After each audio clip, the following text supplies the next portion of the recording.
Good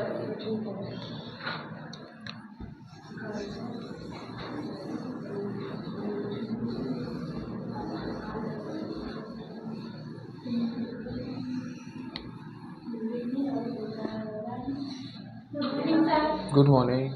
question number 15।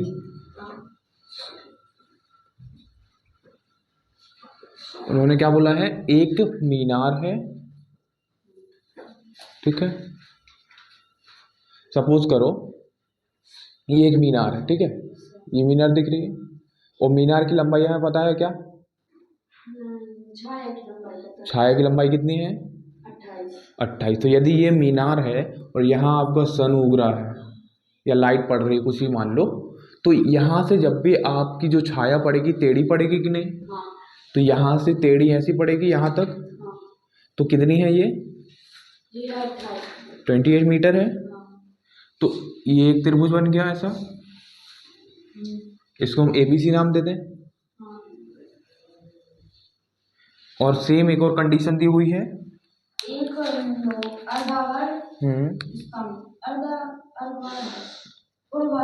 ऊर्ध्वाधर। ऊर्ध्वाधर मतलब ऐसा खड़ा हुआ, ठीक है। ऊर्ध्वाधर जो भी होगा वो ऐसा सीधा खड़ा हुआ, और जो क्षैतिज हो जाएगा ऐसा हो जाएगा, ठीक है, वर्टिकल और हॉरिजॉन्टल। तो यहाँ पर देखो एक ऊर्ध्वाधर स्तंभ है, तो स्तंभ छोटा होगा कि नहीं मीनार से, ये स्तंभ हो गया मान लो। इसकी ऊंचाई कितनी है, हाँ ऊंचाई या लंबाई, देखिए ये 6 मीटर हुआ कि नहीं, यहाँ से यहाँ तक, इसको हम PQ नाम दे दे रहे। इसकी छाया पड़ रही है 4 मीटर। छाया कितनी है, 4 मीटर।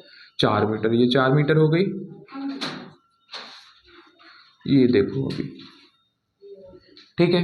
अब एक चीज पता है आपको, इन्होंने जब भी हमारी मीनार बनेगी या क्या बोलेंगे हम, जो हमारा स्तंभ होगा हमेशा सीधा होगा कि नहीं होगा, सीधा होगा, कैसे वो भी होते हैं सीधा होगा, तो ये हमेशा समकोण बनाएंगे, ठीक है। तो दोनों पे क्या बन रहे हैं यहाँ, ये 90, ये 90, ठीक है। अब उसके बाद हमें क्या निकालना है, इसमें हमें निकालनी है मीनार की लंबाई, ऊंचाई, मीनार की ऊंचाई निकालनी है।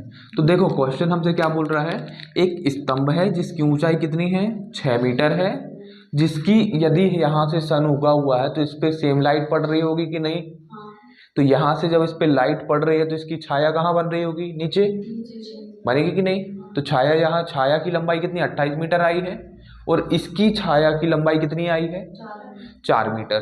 तो इन्होंने हमसे ये बोला है कि यदि ये कंडीशन दी है और ये जो मीनार है, ये कौन है, मीनार है, तो मीनार की ऊंचाई कितनी है हमें पता नहीं है, तो हमने मीनार की ऊंचाई क्या मान ली, x मान लो, h मान लो, चलो x मान लिया, ठीक है।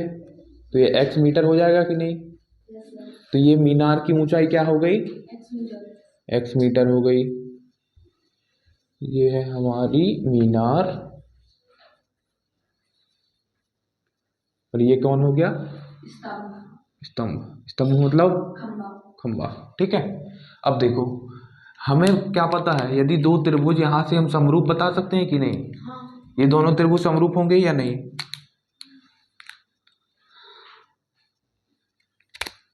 सेम दिख रहे हैं ना एकदम, कुछ फर्क है क्या, दोनों समकोण दिख रहे हैं। अब हमें बस यदि दो त्रिभुज समरूप हैं,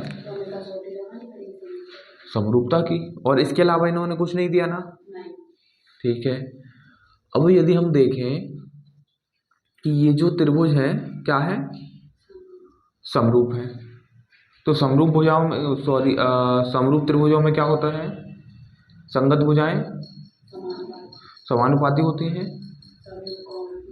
और सम्मुख कोण, सम्मुख कोण कैसे बराबर होंगे, संगत कोण, हाँ। तो यहाँ पर यदि आप देखो तो संगत कोण यदि हम बराबर देखें तो ये वाले जो कोण हैं क्या होंगे, बराबर होंगे। अब हमें क्या दिख रहा है, हमें निकालना क्या है, तो सबसे पहले हमने क्या माना, मीनार की लंबाई, ऊंचाई की लंबाई x मीटर, माना मीनार की ऊंचाई क्या है, x मीटर, ऊंचाई या लंबाई, ठीक है, जो लिखना हो वो लिख लेना, x मीटर है, ठीक है। अब क्या करें, एक चीज हमें दिख रही कि ये दोनों त्रिभुज क्या हैं, समरूप हैं, क्योंकि समकोण बन रहे हैं, और समकोण है तो लगभग लगभग समरूप हमें मिलेंगे, ठीक। और यहाँ से यदि हम देखें तो चूंकि देखो यहाँ से जो एंगल बन रहा है, एंगल दोनों में क्या बनेगा, सेम बनेगा। तो हम क्या मान के चलें कि ये वाला एंगल सेम मान लो या नीचे वाला मान लो, नीचे वाला मानना है, नीचे वाला मान के चलो, तो ये और ये, तो हम क्या बोले यहाँ एंगल जो C है हमारा एंगल R के बराबर है, ठीक है। और दूसरी कंडीशन और एंगल P बराबर है 90 कोण से समकोण। और दूसरा हमें क्या दिख रहा है, ये वाला जो 90 है एंगल B जो है बराबर है किसके, एंगल P के, कितना 90 डिग्री। तो हमारा किससे समरूप हो गया, एंगल से समरूप हो गए। तो हमारा हो गया त्रिभुज कौन सा, ABC समरूप त्रिभुज PQR, ये दोनों समरूप हो गए किससे, एंगल से समरूप हो गए कि नहीं, ये पूरा लिख लेना आप लोग। अब देखो, अब यदि दो त्रिभुज समरूप हैं तो उनकी संगत भुजाएं क्या होंगी, समानुपाती होंगी। तो हम यहाँ से AB उठा लें, AB के अपॉन में PQ या QP कुछ भी लिख लो, QP बराबर होगा किसके,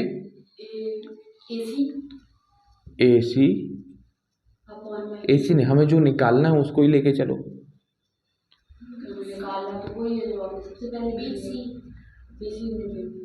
BC अपॉन PR, ठीक है, मतलब जो हमें दी हुई है।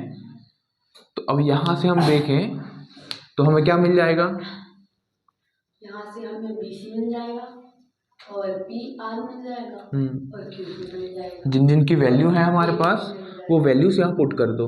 AB की वैल्यू क्या है, x है, QP की क्या है 6 हो गई, बराबर BC की क्या है, BC की हो गई 28, उसके बाद ये 4 कट रहे हैं,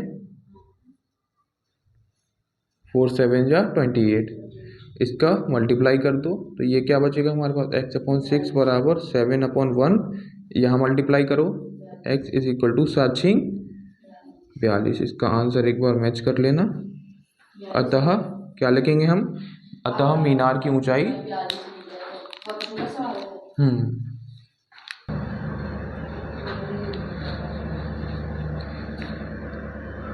यहाँ से हमारा जो एंगल C है और एंगल R है ये बराबर होने का रीज़न, यहाँ से यदि आप संगत कोण है नहीं बराबर, यदि ये और ये हमने बराबर इनको बोला है तो कैसे हो सकते हैं ये बराबर, क्योंकि यदि आप सोचो यहाँ से आप खड़े हो सूर्य को देख रहे हो, ठीक है, और एक और पर्सन को आगे कहीं खड़ा कर दो वो सूर्य को देखे, तो एंगल सेम रहेगा, कुछ फर्क आएगा ज़्यादा, क्योंकि इतनी दूरी है कि वो जो एंगल बनेगा हमेशा सेम ही बनेगा।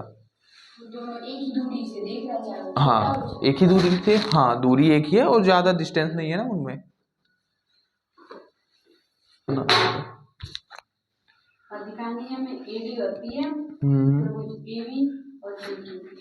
देखो दो त्रिभुज हैं पहले तो हमारे पास, कौन कौन से, ABC, ये आपका ABC हो गया, दूसरा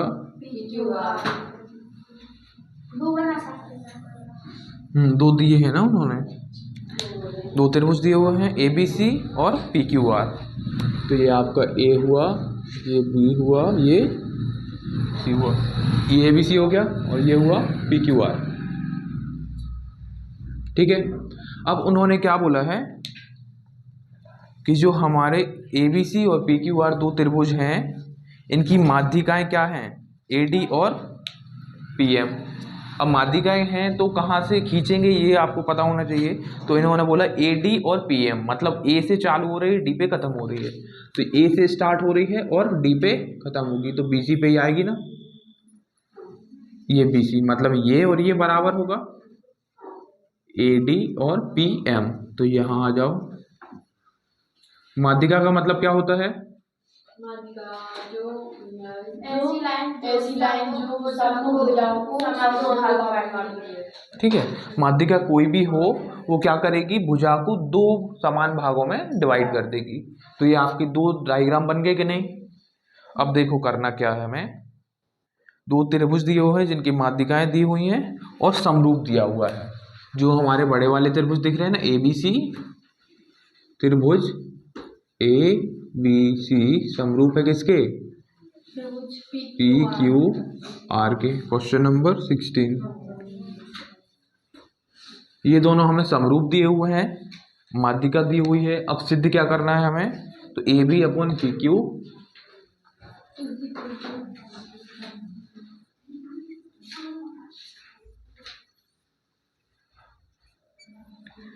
AB अपॉन PQ बराबर AD अपॉन PM। देखो दो त्रिभुज हमें क्या दे दिए इन्होंने, समरूप दे दिए। तो समरूप या तो वे एंगल से हो सकते हैं, या साइड एंगल साइड से हो सकते हैं, या साइड से हो सकते हैं। तो तीनों कंडीशन से समरूप हो सकते हैं। अब देखो, अब हमें दो त्रिभुज इन्होंने दो समरूप दे दिए और सिद्ध क्या करना है हमें, AB अपॉन PQ। तो AB आपको दिख रहा है, AB अपॉन PQ। उसके बाद AD अपॉन PM, AD दिख रहा है ये रहा, और PM। ठीक है, मतलब माध्यिकाएं भी समानुपाती बताना है। तो हम क्या करेंगे, पहले बड़े त्रिभुज का यूज करेंगे, जो कि इन्होंने माध्यिकाएं दी हैं उसका यूज करो। तो यदि हम इनको क्या लें, ये वाला कोण बराबर लें दोनों का, और दो भुजाएं क्या ले लें, समानुपाती। ठीक, तो एंगल कौन सा, B ले लो, एंगल Q। देखो चूंकि त्रिभुज ABC समरूप है किसके, PQR के समरूप है, इसीलिए हम क्या बोलेंगे, दो कंडीशन बताएंगे इनको। पहले हम कौन सी कंडीशन लेके चल रहे हैं, तो हम बताएंगे क्या, एंगल B जो है बराबर होगा किसके, एंगल Q के। और समरूप होने के लिए एक कंडीशन और चाहिए, क्या, AB मतलब भुजाएं, दो भुजाएं समानुपाती होना चाहिए। तो AB के अपॉन में PQ, दूसरा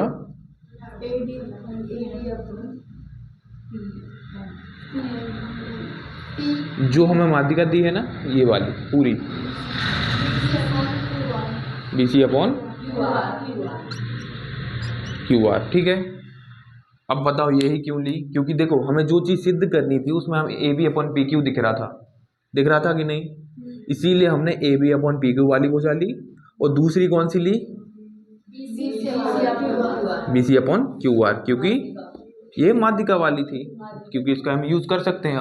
अब यदि आप बताओ कि D जो है BC को किस में, दो पार्ट में डिवाइड कर रहा है, तो दोनों पार्ट बराबर होंगे।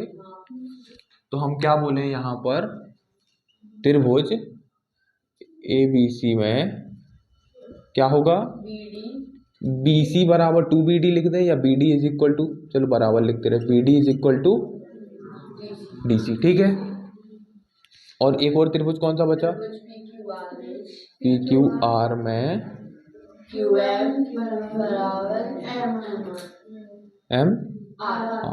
ये चीज क्लियर है। तो अब ये बताओ, इसी को थोड़ा सा आगे सॉल्व करो। तो हम BC को क्या लिख सकते हैं,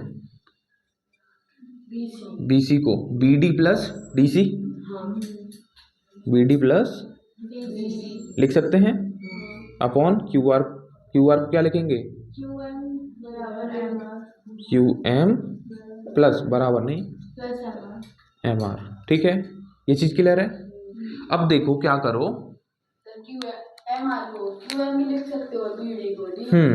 अब हमें लिखना क्या है वो चीज हमें समझनी पड़ेगी कि क्या लिखें। देखो यदि हमने ये वाली लाइन ली है, ठीक है, यहाँ देखो AB अपन PQ दिख गया, एंगल तो हमें वैसे मतलब दोनों का समान मिल गया, B और Q। यदि हम इसको और इसको और समानुपाती लिख दें, तो हमारे जी अंदर वाले त्रिभुज समरूप आ जाएंगे कि नहीं। देखो अभी कैसे, क्योंकि दो त्रिभुज समरूप होने के लिए हमें क्या चाहिए होता है, उसकी दोनों भुजाएं क्या होनी चाहिए, समानुपाती, और एक कोण बराबर होना चाहिए। तो एक कोण तो हमने वैसे ही बराबर बोल दिया दोनों का। अब यदि हमें ये भुजा समानुपाती पहले ही से लिखे हैं, हम लिखे कि नहीं, इसके बराबर में हमारी ये वाली और अभी आ जाएगी कौन सी, बी डी और क्यू एम। तो हमारे ये अंदर वाले त्रिभुज समरूप आ जाएंगे कि नहीं, आगे। तो यहाँ हम क्या लिख दें, बी डी है, बी डी दिख रहा है, तो ये बी डी लिख दिया हमने, प्लस डी सी की जगह क्या लिख दें, डी सी की जगह बी डी लिख सकते कि नहीं, डी सी की जगह बी डी लिख दें क्योंकि बराबर हैं दोनों। तो इसको हम क्या लिख दें, B D upon Q M, plus M R की जगह क्या लिख दें, क्यू एम। ठीक है, अब क्या करें, दोनों को जोड़ दें, 2 बी डी अपॉन, कट जाएगा, 2 से 2 कट गया, तो यहां से आपका आया क्या, A B upon P Q बराबर है,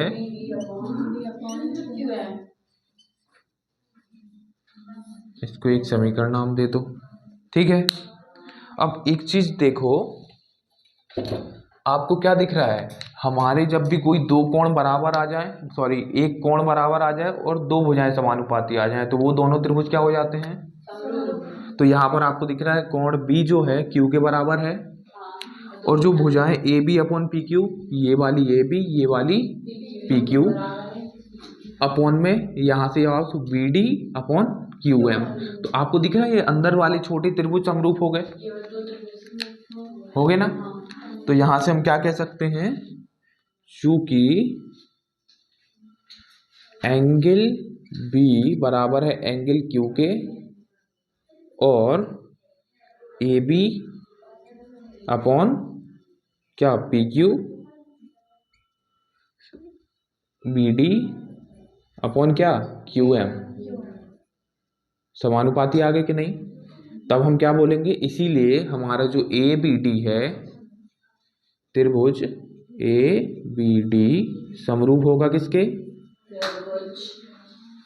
P Q M, P Q होगा कि नहीं होगा। ठीक है, अब जब भी हमारे त्रिभुज क्या होते हैं, तो इनकी भुजाएं समानुपाती होती हैं, होती है ना। तो अब हम यहां से क्या करें, बी डी आपको दिख गया, और क्या दिखा, ए बी दिखा, और हमें सिद्ध क्या करना है, हम बस ये सिद्ध करना है कि एडी और पीएम समान बराबर है। तो एडी अपॉन पीएम हम कहाँ से लाए, नीचे,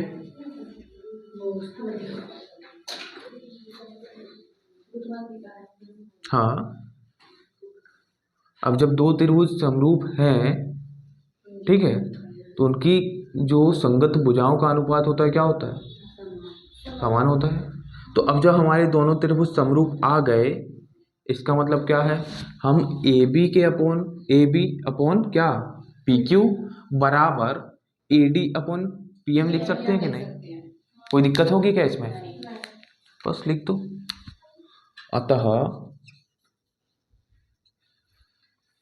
अतः क्या लिख दें हम,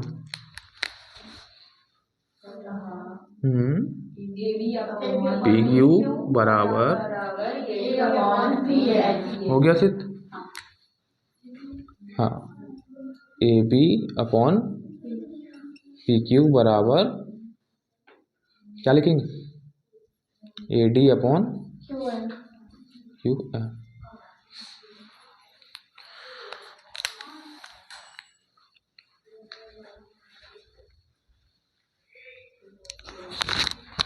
खत्म हो गया चैप्टर।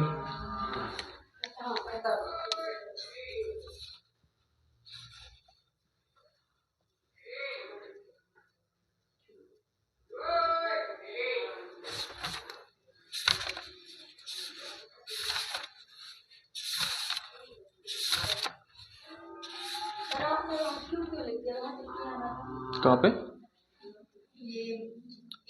अच्छा हाँ, क्यों आएगा वो सही कर लेना, हाँ यहाँ नहीं PM होगा ना। हाँ नहीं अच्छी है बता दिया, नहीं तो वो गलत लिख लेती है अभी, लेकिन सही नहीं बताती।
जहाँ हमने ये समरूप यूज किए हैं वहाँ बता देना कि कौन सी समरूपता यूज की है हमने, ठीक है। यहाँ पर हमने कौन सी यूज की है, हाँ यहाँ भी वही यूज किया है।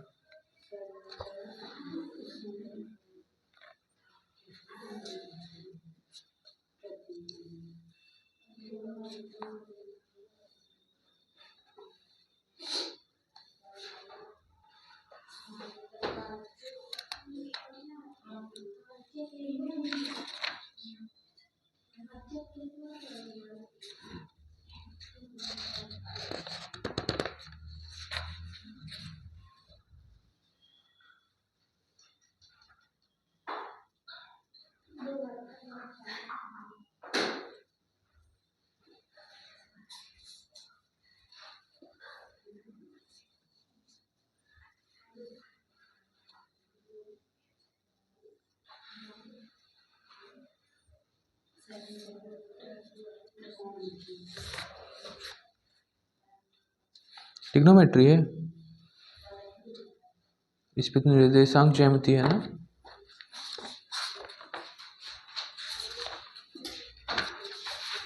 ये नई वाली है ना बुक।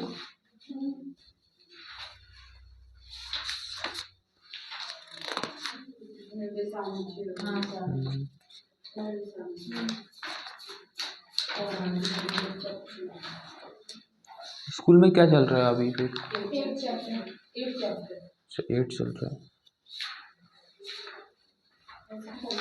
तो फिर तो उस हिसाब से वो भी बहुत पीछे चल रहे हैं, यदि एग्जाम आ गया है तो। दो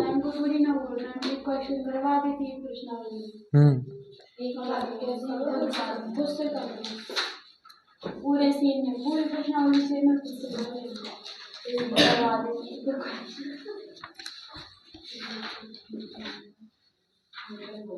जी वाला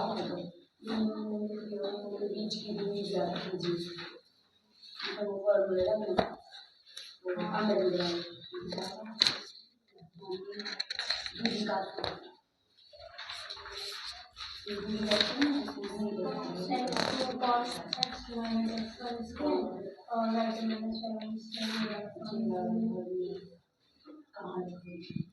दो ही टॉपिक है इसमें, एक दूरी का सूत्र है, एक विभाजन सूत्र है।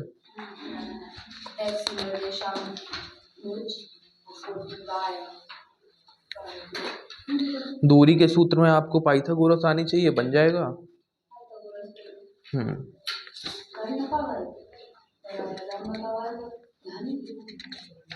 आधार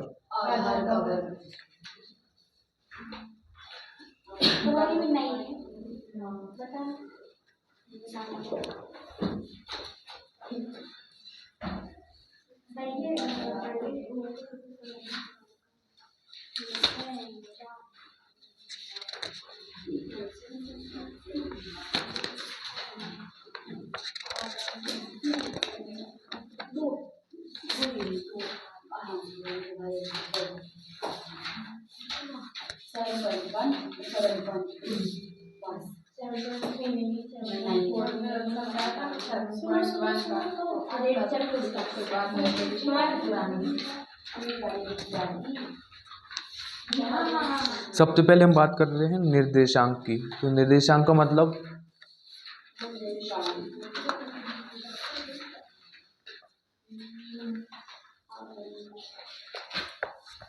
निर्देशांक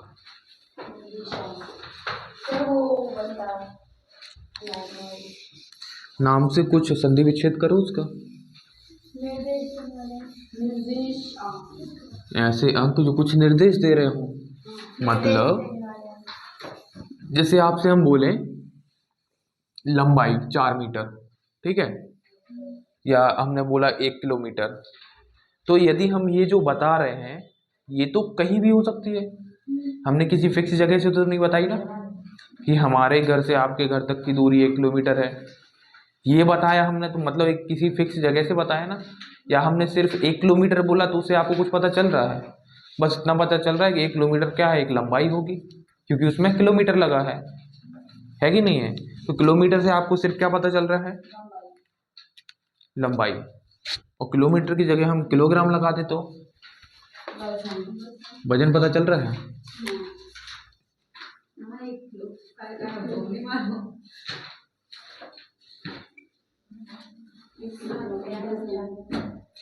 क्या है निर्देशांक? ज्यामिति। और ज्यामिति मतलब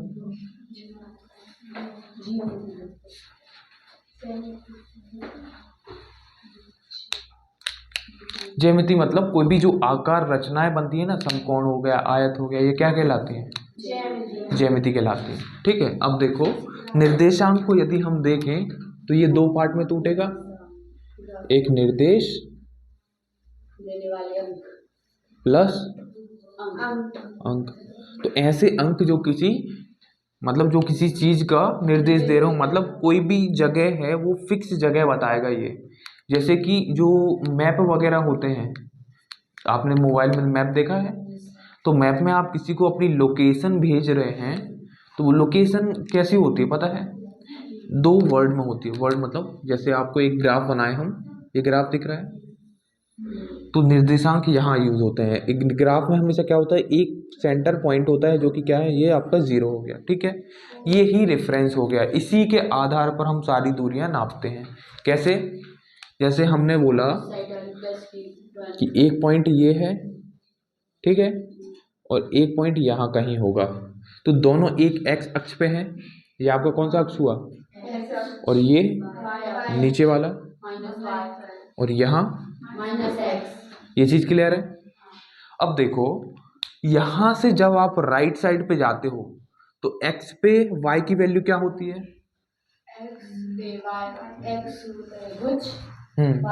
हाँ, ये तो हम बोलते हैं एक्स को हम यहाँ क्या बोलेंगे? भुज, ठीक है। और वाई पे जो वैल्यू होगी उसको क्या बोलेंगे? कोटि बोलेंगे, ठीक है। वाई पे जो भी वैल्यू होगी उसे हम क्या बोलेंगे? और जो एक्स पे कोई भी वैल्यू होगी उसको क्या बोलेंगे? फॉर एग्जाम्पल यदि हम बोले कि यहाँ 1 है, 2 है, 3 है, ये 4 हो गया, ये 5 हो गया, यहाँ जाए तो ये भी 1, 2, 3, 4, 5, और नीचे जाएंगे तो क्या हो जाएगा? माइनस हो जाएगा, -1, -2, -3, -4, -5, यहाँ भी -1, -2, -3, -4, -5, ठीक है। अब देखो यदि हम आपसे बोलें एक कोई पॉइंट, सबसे पहले हम एक्स अक्ष की बात कर रहे हैं, तो आप जब यहाँ से चल रहे हो आगे तो हमें 2 पेयर्स में कोई भी चीज़ें बतानी, एक एक्स एक वाई। जो आपके ये निर्देशांक लिखे रहते हैं, निर्देशांक किस टाइप से लिखे होंगे हमेशा, ठीक है। तो इसमें एक आगे वाली वैल्यू होती है किसकी? एक्स की, जो कि क्या कहलाता है? भुज। और वाई की वैल्यू क्या कहलाती है? दोनों वैल्यू एक साथ होंगी। ठीक है। सपोज करो हमने यहाँ एक पॉइंट ले लिया, अब इस पॉइंट की वैल्यू क्या होगी? सर जिसकी सामने है वो और नीचे आ रही है। आपको वैल्यू वो लेनी पड़ेगी, मतलब वैल्यू मतलब क्या, ये वैल्यू मतलब यही ना, उसमें x की वैल्यू भी होनी चाहिए और y की वैल्यू भी होनी चाहिए। तो हाँ, अब यहाँ से देखो तो 0 से यदि आप स्टार्ट करो तो आप यहाँ से पहले यहाँ गए, अब यहाँ खड़े होकर सामने देखा कि पॉइंट कहाँ है, 4 के सामने है, ये दिख रहा है। और यहाँ फिर यहाँ से गए, यहाँ खड़े होके देखा तो 4 कहाँ है, मतलब ये पॉइंट कहाँ है, 3 पे। तो ये जो पॉइंट है, जब भी हम किसी को एड्रेस बताते हैं, आप कहीं नई जगह पे गए, क्या बताओगे? हम इस दुकान के सामने खड़े हुए हैं, बोलोगे कि नहीं? ये वाला मार्केट है। तो यहाँ पर यदि आप मान लो इस जगह पे खड़े हुए हो जाके यहाँ पे, तो आपने क्या देखा? पहले तो यहाँ x पे देखा, तो x पे हम कौन से पॉइंट के सामने खड़े हैं? तो 4 के सामने खड़े हैं। तो आपने क्या किया? ये पॉइंट बनाया, x की जगह क्या रख दिया? 4 रख दिया, फिर कॉमा लगाया। अब फिर आपने देखा y की ओर, तो किसके सामने था वो? 3। तो ये क्या आ गई? इस पॉइंट की तो वैल्यू आ गई। अब यदि आपके सामने ये पॉइंट बिना ग्राफ के कोई लिख दे कि ये पॉइंट है, इस पॉइंट को बताओ कहाँ होगा ये, या 0 से कितनी दूरी पर होगा, तो ये दूरी अभी हम बाद में निकालेंगे। अभी फिलहाल ये समझो कि ये जो पॉइंट है किस जगह पर होगा, पहचानना कैसा है। तो पहली वैल्यू किसकी है, दूसरी वैल्यू किसकी है, याद रहेगी, ये x ये y। अब यहाँ यदि हम बोलें, ये वाला पॉइंट बताओ क्या होगा?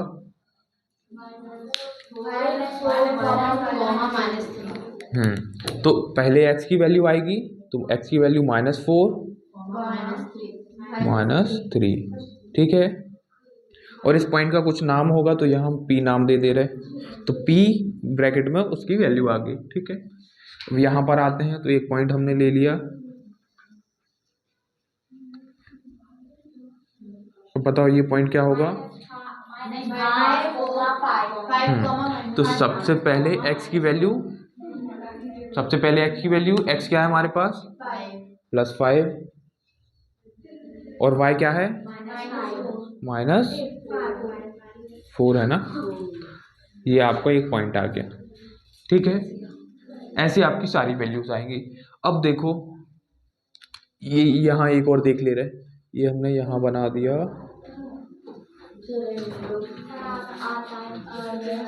ये पॉइंट बताओ।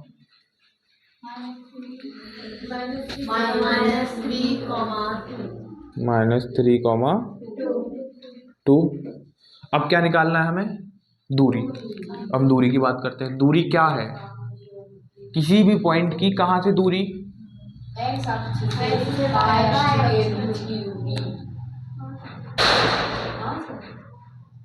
नहीं, दूरी मतलब यदि हम अक्ष पूछ रहे हैं आपसे, यदि हम सिर्फ दूरी की बात कर रहे हैं, तो दूरी आपको पता होनी चाहिए कि कहाँ से निकालनी है, ठीक है। तो दूरी आपको पूछेगा कि इस जगह से निकालो, या कोई भी 2 पॉइंट देगा, बोलेगा इन दोनों पॉइंटों के बीच की क्या निकालो, ठीक है। तो यहाँ पर हम बोल रहे हैं आपको कि आपको सभी की दूरी निकालनी है, कहाँ से? मूल बिंदु से। ये जो होता है वो क्या है हमारा, पता है?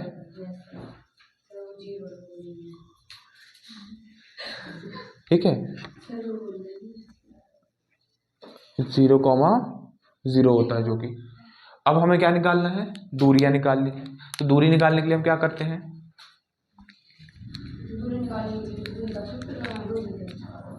आया कहाँ से वो सूत्र? देखो अभी यहाँ से हमें यदि दूरी निकालनी है, तो यहाँ से दूरी यही होगी कि नहीं? दूरी सीधी होगी कि नहीं? यदि आप कहीं जा रहे हो, आपको 2 रास्ते दिख रहे हैं कि ये लंबा घूम के जा रहा है, एक सीधा जा रहा है, तो सीधे जाओगे। तो हमें दूरी क्या है? दूरी एक ये सीधी जो दूरी आपको दिख रही है ना, यही दूरी है, और यही आपको निकालनी है। हमें दिया है उस पर। हाँ, तो जो सूत्र है वो सूत्र आया कैसे, यदि देखो यही का यही पॉइंट उठा लो इधर पूरा, ये दिखा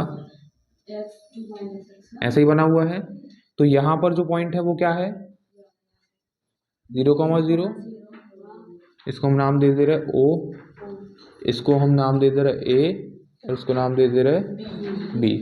तो ये पॉइंट कौन सा होगा, ए की वैल्यू बताओ, ए की वैल्यू 4। क्या 4? हमने आपको क्या बताया था, वैल्यू हमेशा एक्स और वाई में होंगी कि नहीं, तो वाई क्या है वहां पे,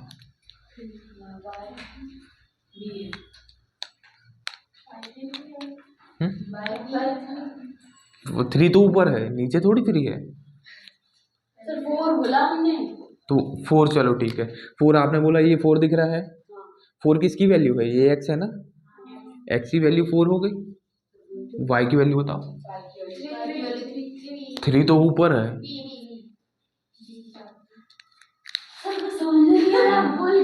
नहीं समझ रहे, हम क्या बोल रहे हैं कि आपको क्या बताना है, इस ये जो पॉइंट है इस पॉइंट की वैल्यू बतानी, जैसे यहाँ 4,3 लिखी है तो इस पॉइंट की वैल्यू क्या होगी,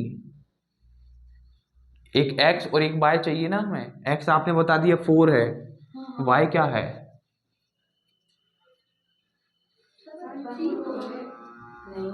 y आपका देखो यहाँ से जब आप जैसे जैसे नीचे आ रहे हो तो इस पॉइंट पे जब हम पहुंचे तो y की वैल्यू क्या हो गई, 0 हो गई ना, तो यहाँ से जब आप आगे जाओगे तो सिर्फ x की वैल्यू बढ़ रही है ना, y की वैल्यू बढ़ रही क्या, y की वैल्यू, तो यहाँ देखो आपको एक चीज याद रखनी है, ये आपका यदि ग्राफ है तो यहाँ 1 है, यहाँ 2 है, यहाँ 3 हो गया, यहाँ पर आओ तो ये 1, ये 2 और ये 3, तो हम बोले कि जो y की वैल्यू 1 है वो कहाँ है, तो y की वैल्यू आपको ये 1 दिख रही, ये y था ना, ये x था, तो यहाँ से जब भी आप आगे कितनी आगे चले जाओ हमेशा y की वैल्यू क्या रहेगी, 1 ही रहेगी।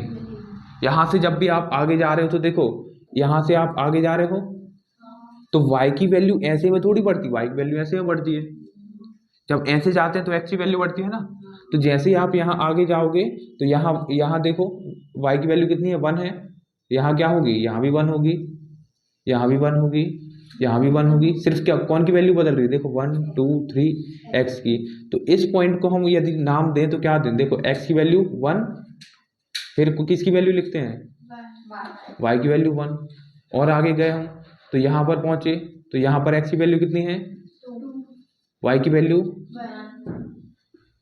यहाँ पर पहुंचे तो x की वैल्यू, y की वैल्यू, तो यहाँ से एक चीज समझ आई, जब आप राइट में जाते हो या लेफ्ट में आते हो तो y की वैल्यू क्या रहेगी, सेम ही रहेगी, 1 ही नहीं रहेगी, सेम रहेगी, मतलब जिस भी पॉइंट पे आप थे ना वही वैल्यू सेम रहेगी, ठीक है। अब देखो दूसरी चीज, यदि आप हम इसकी बात कर लेते हैं, यहाँ से सीधे ऊपर चले गए तो ये जो पॉइंट होगा इसकी वैल्यू क्या होगी, ये तो 1 था, यहाँ पहुंचे हम तो x की वैल्यू क्या है, 1 है, तो ये 1 आया, कॉमा y की वैल्यू क्या है, 2 आ गई, और ऊपर गए यहाँ x की वैल्यू, y की वैल्यू 3, कुछ समझ आ रहा है, क्या समझ आ रहा है, जिस साइड हम बढ़ते हैं तो जैसे y की साइड बढ़ रहे हैं y की वैल्यू रहेगी और x की वैल्यू जिस पॉइंट पे थी वही रहेगी। हाँ, जैसे आप एक चीज सोचो, किसी गली में आप जा रहे हो, एक कोई घर पड़ा, उस घर से जैसे आप बाजू से निकले तो घर की दूरी आपसे बढ़ती जा रही कि नहीं, लेकिन जो गली थी, जो लाइन बनी हुई है घरों की, उससे दूरी बढ़ रही का नहीं, हम उसके बाजू में चलते जा रहे हैं, जब हम आप घरों के बाजू में चलते जा रहे हो तो आप हमेशा घर से दूरी बराबर है कि नहीं है, जब ऐसे जाओगे तब ये वाले जो घर थे ऐसे जाओगे तब इनसे दूरी बढ़ेगी, जैसे ये दीवार है, इस दीवार के हम बाजू बाजू से चल रहे हैं तो दीवार से हमारी दूरी बराबर बनी हुई है कि नहीं, लेकिन जब इस साइड जाएंगे तो इस दीवार से दूरी बढ़ेगी लेकिन उस दीवार से दूरी बराबर रहेगी कि नहीं, ऐसे में सेम यहाँ पर क्या हो रहा है, ग्राफ में देखो तो यहाँ से जब x की साइड आप जा रहे हो तो x की वैल्यू ही बदलेगी, y एक्सिस पे चल रहे हो तो y की वैल्यू बदलेगी। ठीक, अब यहाँ पर आओ, तो ये हमारा x था, तो x पे सिर्फ किसकी वैल्यू रहती है, x की, x पे सिर्फ x की वैल्यू रहेगी, y पे सिर्फ, ठीक है। यदि आपसे हमने बोल दिया कि x एक्सिस, एक्सिस मतलब अक्ष, x अक्ष की बात कर रहे हैं, मतलब y इक्वल टू 0 की बात कर रहे हैं, ये समझ आया कुछ?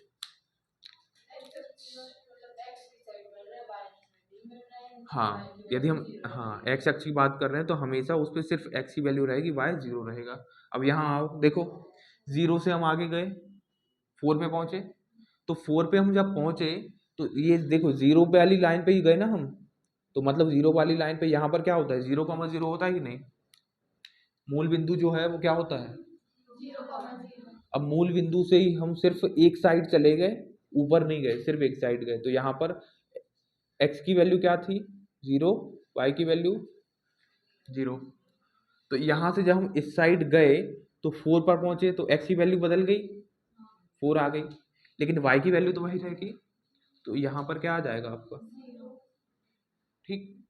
और ये वाला पॉइंट तो आपको पता ही है कितना है, 4,3। अब देखो क्या निकालना है हमें, दूरी निकालनी है ना, और दूरी निकालने के लिए आपको समकोण दिख रहा है, ये दिख रहा है कि नहीं, तो समकोण के लिए आप क्या करते हो, पाइथागोरस लगा देते हो। दूरी मतलब क्या निकालना है हमें, यही निकालना है ना, ये वाली, तो ये कर्ण निकालना है ना हमें, तो कर्ण का वर्ग क्या होगा, OB का स्क्वायर बराबर OA का स्क्वायर AB का,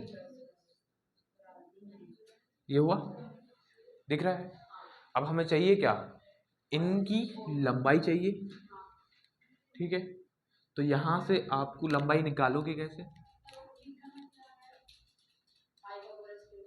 OB नहीं AB, OA, देखो पाइथागोरस प्रमेय आती है कि नहीं आती है, क्या होती है बताओ,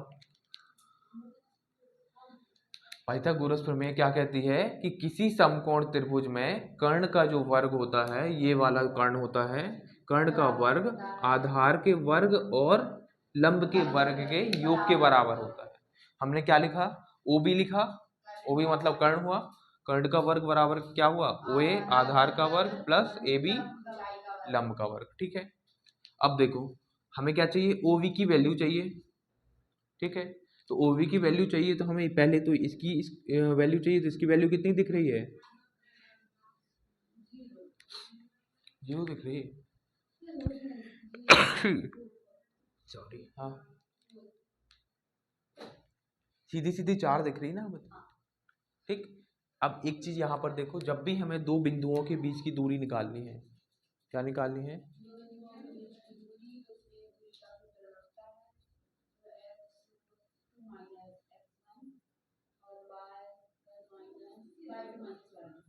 दो बिंदुओं के बीच की हमें क्या निकालनी है, दूरी निकालनी है। ये आपका ये पॉइंट है, मान लिया हमने 5,4 हो गया। एक दूसरा पॉइंट है, ये हमने बी दिया इसको नाम, ये हो गया 8,2, ठीक है। अब इन दोनों के बीच की हमें क्या चाहिए, दूरी, तो क्या करें, स्केल से नापे, फॉर्मूला। तो अब क्या करेंगे हम यहाँ पे, आपको पॉइंट जो सेम है दिख रहे हैं, एक को उठाओ दूसरे में से हटा दो, बस इतना सा काम करना है। तो ये x इसमें होगा, इसको हम x1 बोल देते हैं, इसको x2 बोल देते हैं, ठीक है, इसको y1 बोल देते हैं, इसको, तो जो हमारा पॉइंट आएगा क्या आएगा, पॉइंट आएगा या दूरी आएगी, तो ए बी आएगा ना, ये एक पॉइंट था ए, ये एक पॉइंट है बी, इन दोनों के बीच की दूरी निकालनी है हमें, ठीक है। तो हमें क्या चाहिए बताओ,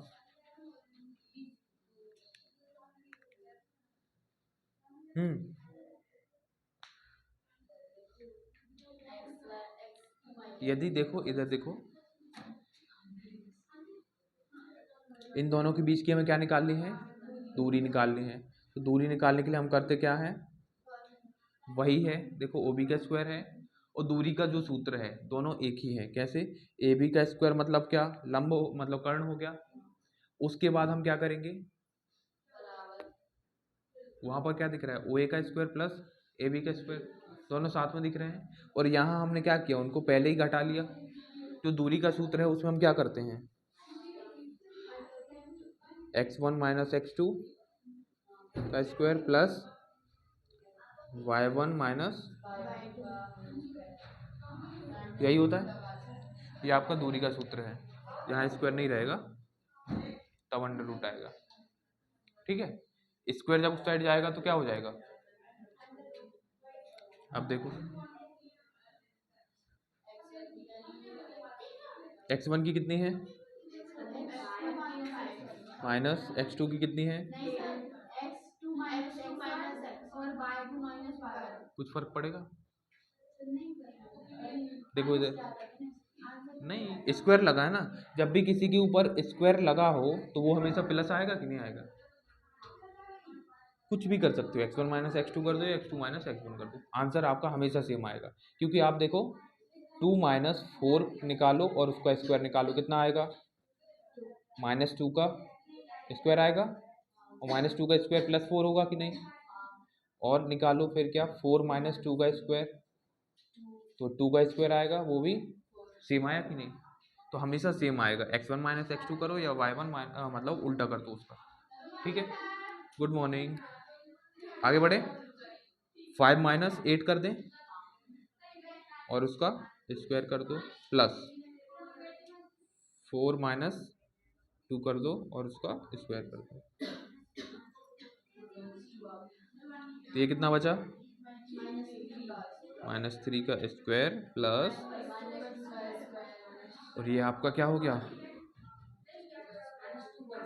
2 का स्क्वायर, ये हो गया 9 और ये हो गया 4, 9 4 13, देखो 13 टूट नहीं सकता, तो आपका आंसर यही है। या तो रूट से बाहर निकाल दो, नहीं तो फिर यही है। ठीक है, रूट से निकालने की जरूरत में भी पड़ेगी नहीं। कितना,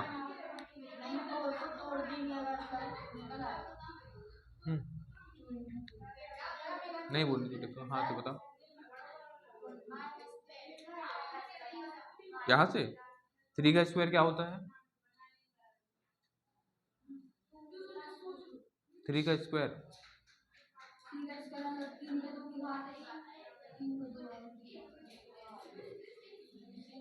3 पे 2 की पावर,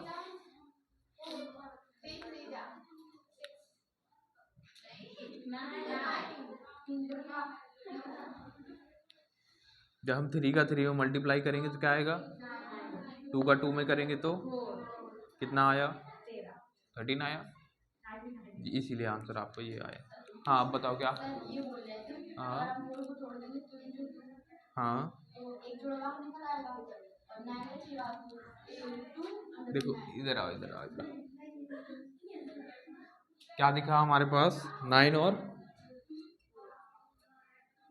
जोड़ा तो हमारे पास पहले से था ना, हम यही नहीं कर लेते, जोड़े तो यही हो गए थे हमारे पास, स्क्वायर था मतलब। देखो जब भी आप रूट निकालते हो तो सबको जोड़ के एक करके निकालोगे, या आप जो कॉमन का बोल रही हो तो कॉमन देखो इसमें और इसमें दोनों में होना चाहिए, तब अपन पकड़ के बाहर निकालेंगे। तो 9 में 2 है क्या, 4 में 3 है क्या, इसमें सिर्फ 2 इंटू 2 है, इसमें 3 इंटू 3 है, तो इसमें से 2 कॉमन निकलेगा, नहीं निकलेगा, इसमें से 3 निकलेगा। अब आपको यदि रूट से बाहर निकालना है तो इनको जोड़ दो, तो जोड़ने के बाद कितना आएगा, 13 आया। अब 13 किसका स्क्वायर हो सकता है, 3 का स्क्वायर लिखेंगे 9 आएगा, 4 का स्क्वायर लिखेंगे तो 16 आएगा।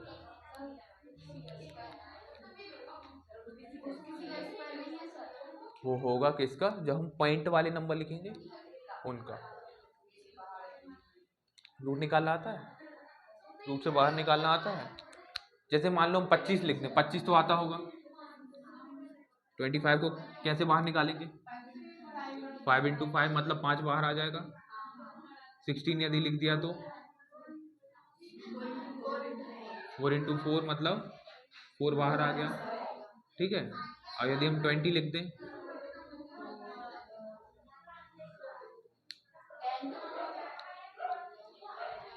20 को आपको तोड़ना है तो कैसे तोड़ोगे? 10 इंटू 2, या मतलब ये मान के चलो छोटे छोटे नंबर में तोड़े हम तो 2 इंटू 2 इंटू 5। देखो 20 को हम तोड़े तो क्या लिखेंगे हम? 2 इंटू 2 इंटू, यहाँ से देखो एक जोड़ा बना तो एक जोड़ा यदि बना तो एक 2 बाहर आ जाएगा। जितने जोड़े होंगे, जितने पेयर हमारे बनेंगे वहां पर उतने ही नंबर एक एक बाहर आ जाएंगे रूट से। तो यदि हम 20 का रूट लिखें, इसका रूट होगा, जितने जोड़े आपको मिले सिर्फ वही बाहर आएगा, बिना जोड़े वाली चीज बाहर नहीं आएगी। तो यहाँ सिर्फ 2 का हमें पेयर दिख रहा है कि नहीं, तो एक 2 बाहर आ जाएगा और 5 अंदर ही रहेगा। ये आपका आंसर होगा, ठीक है। अब इसमें कुछ नोट करने लायक है ही नहीं है।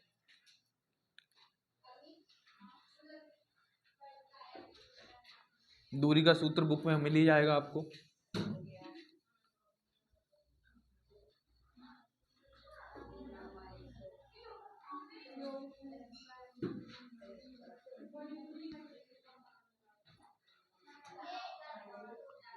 एक चीज देखो, यदि हमें किसी भी चीज को रूट से बाहर निकालना है, जैसे रूट 13, तो रूट 13 किसी का स्क्वायर है नहीं है, तो जो चीज स्क्वायर नहीं है उसको निकालने का तरीका थोड़ा सा अलग होता है। हम क्या करेंगे, ये 13 लिखा, इस टाइप से लिखेंगे, ठीक है। अब क्या करना है, हमें बाहर निकालना है तो क्या करना पड़ता है, यहाँ जोड़े बना लेते हैं। 13 तो वैसे ही पेयर में है, यहाँ 2 जीरो लगाओ, यहाँ 2 जीरो लगाओ। बताएं अभी इसकी जरूरत है क्या? अभी नहीं है जरूरत, अभी रहने दो, ठीक है। बाकी कल से हम ये चैप्टर के क्वेश्चन आगे करेंगे, और वो जो हमने भेजा था उससे मार्क कर लेना इस चैप्टर के कितने हैं क्वेश्चन, ठीक है। तो मेन क्वेश्चन अभी देख ले रहे पहले, और जैसे हमारे पास टाइम बचता है तो हम आगे पूरे देख लेंगे। क्योंकि यदि आप बोल रहे दिसंबर में एग्जाम है तो आपका अभी कुछ नहीं हुआ है। फाइनल का तो बोल रहे थे ना हम तो फाइनल का पूछ रहे थे।